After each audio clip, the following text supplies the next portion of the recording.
pump station, Mundaring Weir. This is the birthplace of Kalgoorlie's water. Been both ends of this pipeline. Yeah, anyway, I'll have a bit of a look around. It's a very well adapted area for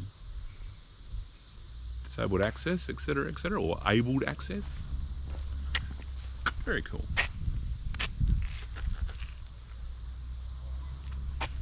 This is the spillway, Mundaring Dam. It's a damn long way out there. Be a lot of water to pour down here, wouldn't it? Hmm? What was the last time it overflowed, dear? 1980 something, 6, I think. She's talking right? Shit. No, I can't remember.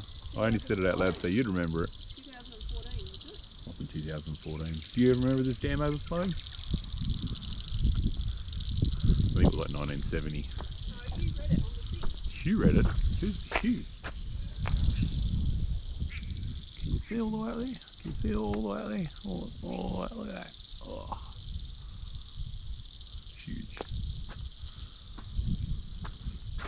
When they originally built it, in the 19th, well, not that when they originally built it, in the 50s they lifted it. I don't know how much more they lifted it.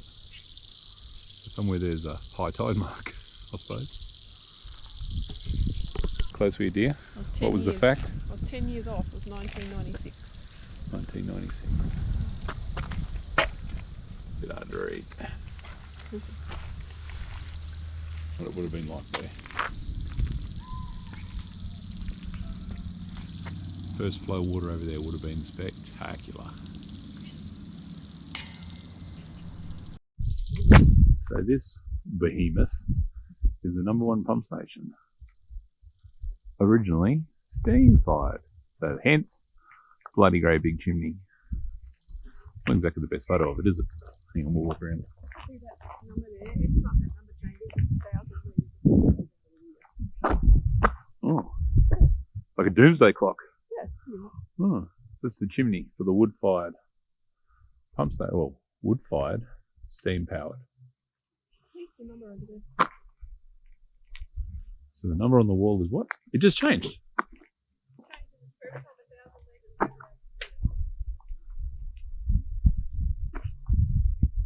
So all you non-water-wise people who don't do the right thing in winter, look, that's the feeder meter. Every time the number on this display changes, another 1,000 litres of water leaves the reservoir.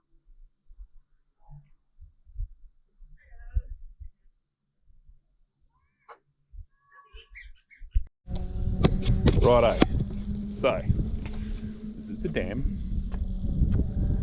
This here, concrete bit, is how much water would have to fill. Hang on, let's have a look. All of that would have to come up another, I'm going to say, 15 metres. All of that to flow over there. So you'd have to say, bad camera, you'd have to say very unlikely that it will ever overflow again. Mind you, we've had 4 days of solid rain in Perth just recently, so we did think that we were going to be in strife there for a while. Just goes to show you. Basically, rain flat out here for a week. Most rain most West Australians have seen in their lifetime, or the most rain, I reckon. Certainly me. And yeah, didn't fill this, that's for sure. Unbelievable. Cool engineering, but right. This wasn't done yesterday. It wasn't done in the 2000s. This was done a long time ago. The pub we had lunch in was 1898, and that's when they were building the dam. That's when they were cutting the scarp to build the dam. So yeah, a bit old. Thanks for joining us on our day trip to the Weir, a great bit of history to get up and see, which I clearly need to scrub up on. Perth has many hidden treasures which we hope to share with you along the way. For now, like and subscribe, and see you on the next episode. Happy days!